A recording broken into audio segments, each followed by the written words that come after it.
G'day guys, welcome back to Stat Chat Sports. We've got the full gang on today. You're here with me, Josh, we've got Steve, BT and Tazza. We're all here to do our second last season preview as we get closer to the AFL season. Steve, today we're talking about our second place team, who we think is going to finish second. And of course, it's the Western Bulldogs. It's the Doggies. I think most people would have had Doggies either one or two. Well, I say that. I actually had them as finishing third, but I mean, you could probably make an argument for any of the top three. They could be anywhere. So last year's runners up, I could definitely see them going back there again this year.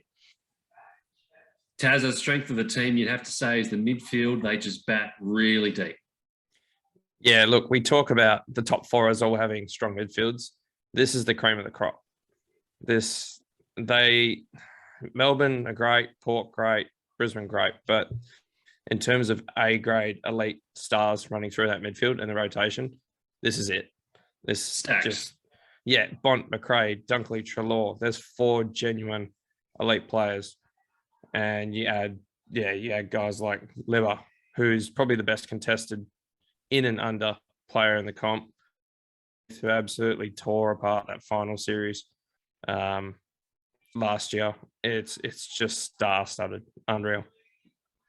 Yeah, no, certainly a big fan of the Doggies midfield, and that's going to take them a long way this year. BT, backline as well. A couple of good half-back flankers there, and Caleb Daniel. That's obviously serving them quite well. Do you see that as one of the strengths of the Doggies? Oh, he's probably one of the best kicks in the comp. He makes up for it with the lack of height. He makes up for hitting those targets. So, and then Bailey Dale on the other side, who's an All-Australian halfback as well. So, the backline all around there, just a top quality side. The only thing would be interesting to hear your thoughts, Josh, on their ruck situation. That's where they may lack a little. Yeah, a real tough one for the Doggies. I don't really think they addressed it over the off season. They're in a hard spot because they're invested in Tim English. You know, they put a lot of draft capital in him. It's always a big commitment to take a young ruckman early and try to get him through to develop. And he hasn't really come on how they wanted him to. I don't think he's strong enough in the ruck contest yet. He gives them a little bit around the ground, but probably not as much as, your Gawns and your Grundys. Obviously, they're the elite ruckman of the competition. But yeah, just hasn't solidified himself as a good enough tap ruckman to give his that really dominant midfield first supply. So, and he's still young, and he might come on this year. But from what we've seen and Doggies fans have seen, it's hard to see it happening. So, interesting to see if they go to him straight up as the number one this year, or if they ride with Steph Martin, who is a established ruckman, experienced player. You know what you're going to get. Biggest issue is, are you going to get enough games out of him? He missed time last year. A guy who's getting he's certainly on the wrong side of 30. So as you get a bit older, your body in that position is going to really struggle to last. So they can't be relying on Steph Martin to ruck the whole season. So they're going to have to get something out of Tim English, I think. So in their pre-season game just gone, English played majority of the ruck and Martin was playing out forward predominantly. Because obviously, Josh, how long is Josh Bruce out for? When's he due back, you reckon? Majority of the season. Yeah, he did that ACL quite late in the year last year. So that's probably the other knock that I have on the Doggies. So that key forward structure is going to be really critical for them to sort out early in the year. Norton's a gun. Norton's an absolute stud. We love him. We love what he's going to bring. The key for me is, where do they find that second key forward option? And is it going to be Ugle Hagen? Tazza, number one pick, didn't really show much in year one, but he never really was going to. He was more of a prospect type player. The problem is the Doggies need him now. Yeah, and that's the nature of the beast there with key position players. They don't tend to jump straight in and flourish straight away. They're long-term prospects generally. And another one there, I mean, I think he's injured until May, or at least for the first couple of months, Sam Darcy. He would have been an interesting prospect in there. I'm not sure whether he was drafted primarily as a ruckman or as a key position, but I presume he can play a bit of both. And he would have kind of fixed a couple of problems that we've already talked about. Again, hard to see him stepping in day one and really making that contribution. So, yeah, but adding to that, it might be where they see their ruck. Are they committing to English long term, or is obviously Darcy was brought in because he's a father-son and he's been one of the gun players in the VFL. But do they actually see the long-term future with Sam Darcy there? It's an interesting proposition. Yeah, definitely. Question for you, Steve. So the Doggies, look, they were on a real run in the final series last year, and that second half against Melbourne, just an absolute capitulation. Do you think that's going to be something that the Doggies need to work through?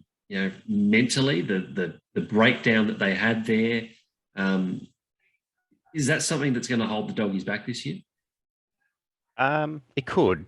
I mean, I would. It's easy to say they capitulated, but I just feel like Melbourne probably just took control of that game.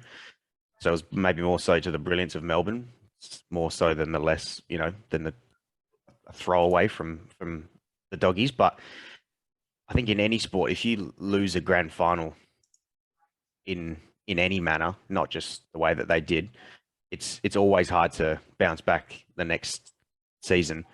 But I think they can, and like is that, I know that's their second grand final since, or no, first grand final that they've made since they won it back in 2016, I think it was. Yeah. So, and after they won that one in 2016, they were on a bit of a poor run.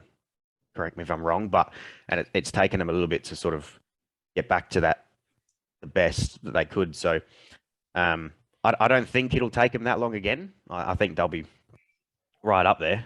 And it seems like we all agree because we've all got them there. But yeah, there will be a little bit of mental toughness needed to sort of just put it behind them and just move on. Yeah, you make a good point as well. The Doggies really haven't had a consistent run through the regular season at all since, even the 2016 season where they won the flag, didn't finish top four. They haven't finished top four, I believe, since that year.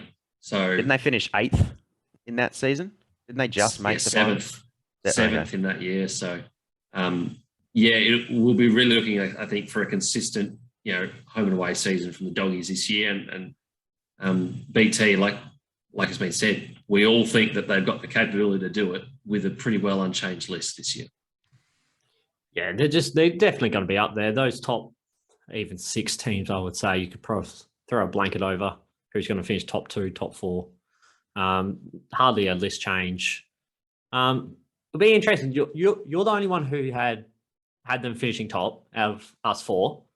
Do you think there's something that need change? Or do you reckon there's going to be like a breakout player that could maybe get them over the line this year? Or yeah, so the midfield for me is dominant, and that's where I think that their success is going to be hinged on that.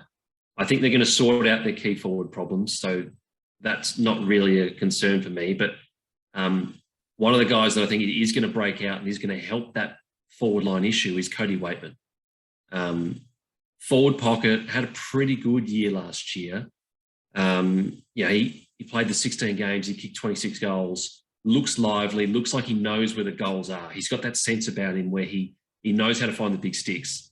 First round pick from a few years ago, really like how he's come on. And in the preseason game, in the 2 preseason games they've had, the Doggies midfielders looked for him. Obviously, Norton's the primary target, but they were going out of their way as well to find Waitman. And that's a good sign that, he's making good positions. The midfielders have good chemistry with him. They know how to find him. I think he's going to be a really important piece for the Dogs forward line this year, particularly as they try to find their way with that key forward balance as well. So they actually found him because he kind of went missing in that grand final. Yeah. He's been located. He's been located. He's back. He's back, and he is on a mission this year. If the Doggies have a good year and he does what I think he's going to do, which is, get that couple of goals a game, we're talking an all-Australian squad with 40 chance for Waitman. I can't stand him personally. He's one of those players that I just cannot stand. He's an absolute pest. There's a reason I'm going to flee. Because he's just. But you need him. You need a good pest in the lineup, right? I don't think there's been absolutely nothing wrong with that. I don't think there's been such a pest since Hayden Ballantyne, and that's saying something. Yeah. And to me, he's right up there. The Dockers have had a few pests over the years. Ballantyne, Crowley as well, the old pincher himself. Crowley was he was a bit different. Ballantyne was just that small little angry man syndrome. Yeah. Kind of bloke, and Matthew Scarlett can attest to that. I was at that game actually, where he punched him in the face. The crowd went off. Everybody loved it. Everybody wanted to see him. It was a free home game. He probably deserved it, to be honest. Let's be honest. He's an absolute niggler, and he gets under people's skin. It's exactly how Cody Waitman is as well, and he knows how to find those free kicks. He like you said, he's exactly what you need in a team. You hate coming up against them, but it's what you need as well. But circling back to, you think he's going to be 40-man All-Australian. Have you got any other players from this squad who you think may make All-Australian? I got truckloads, BT. They've got a stacked midfield, as you know. The Bont, if he plays the full season, he's a lock. He's there. Lock that in. McRae, if the selectors do what we hate them doing and playing outside midfielders on the wing in the All-Australian team, then McRae, he'll be there. You can guarantee that. We mentioned Tinlid, Caleb Daniel, love him off the halfback flank. Bailey Dale was there last year, and another good year from him, and he could be around the mix. And Aaron Norton. If Aaron Norton kicks his 50 goals this year and solidifies himself as we know he's one of the really good up and coming young key forwards. But he's got to stamp his mark this year, as we said. They've got a few question marks in the forward line.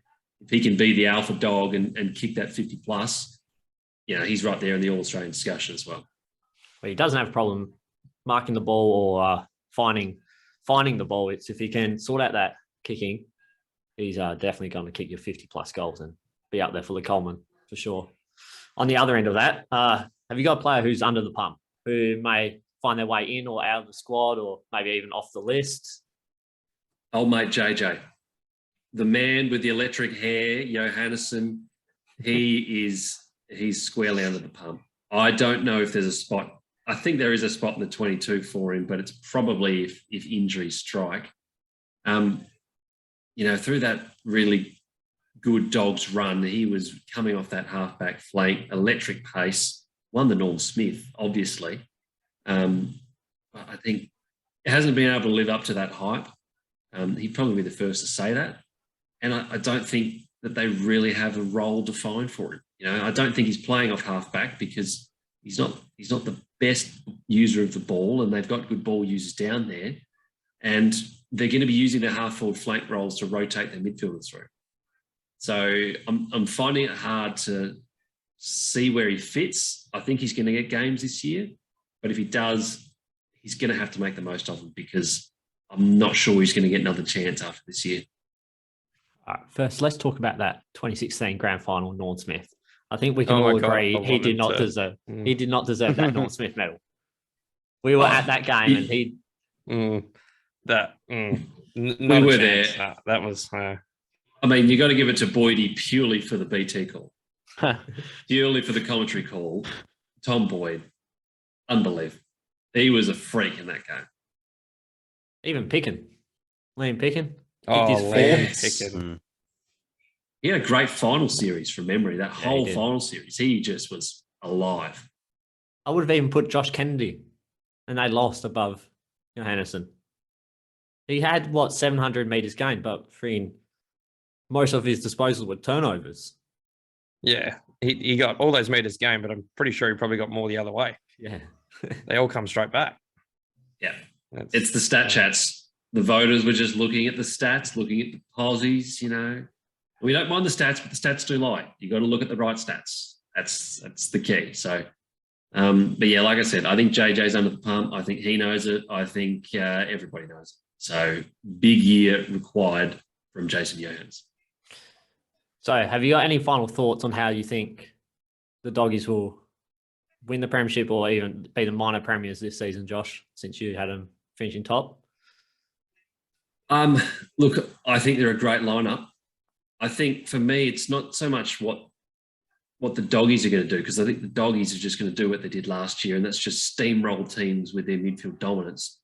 I do see a slide from Melbourne, and not a lot of people are really on that train, and we'll talk about that. Well, they are our last team that we haven't covered yet, so it's kind of obvious who we are talking about in our next episode. But I was the only one that really am going after a bit of regression from Melbourne, and we'll talk about that in our next episode. But that's the other reason why I think the Doggies are going to win, because I think some of their other competitions are probably going to have a slide. What about you, Tazza? Any final thoughts on the Doggies? Yeah, look, it's like what Josh just touched on. It's the contested possession that's going to win them games. They're just going to dominate through that midfield. Yeah, look, I'm touching on the mental barrier that the Dogs are going to have to break through. I think I had them second, so I can see them making the final game of the year. I think they'll be there or thereabouts, and it really rests on Norton, at least for the first half of the season. Where they stand is really up to Norton. It just hinges on him so badly. Yeah, completely agree. Steve, one stat for you. Sorry to jump in. We are talking about the mental side of things here. This is an unfact-checked stat, but last time that a team lost the grand final and then made it back the next year. Anyone got it? Because I'm pretty sure lost the grand final and made it back the next year. Lost the grand final, made it back the next year. I think it would be St Kilda, 2009, 2010. And they lost them both. The drawn grand final in 2010. I think that's the last time. I can't recall.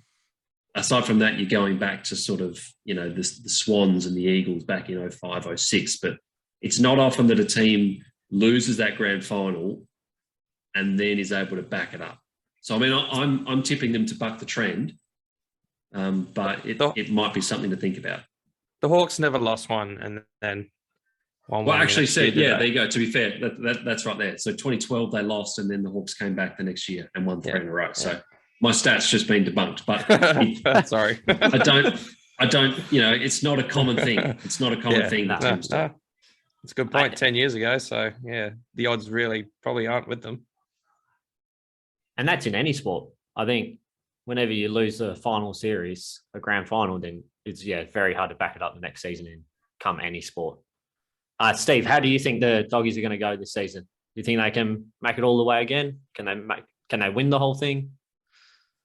Nah, they won't win it because there's another team in the comp called Melbourne that'll win it for me. Whoa. But they'll be there. Ooh. They'll be there. Here we go. They'll be there. They'll either make the granny again or they'll lose in the prelim. But they'll be right up there. Yeah, completely. They ain't winning it. Me personally, I don't think they're winning it either. But Joshy thinks the opposite to us. So, yeah, I certainly do. I'm all aboard the Doggies train. And look, if you're in the comments there and you're a Bulldogs fan, we want to hear from you. Let us know why you think they're going to win the flag. And conversely, if you disagree with me and you don't think they're going to win the flag, let us know as well. We want to hear your thoughts in the comments, not just about this video, but all of our videos. So, yeah, appreciating the feedback. Thanks again for watching. Nice chat, fellas. Good to have you all on the line for this one. And see you again in the next one. Cheers.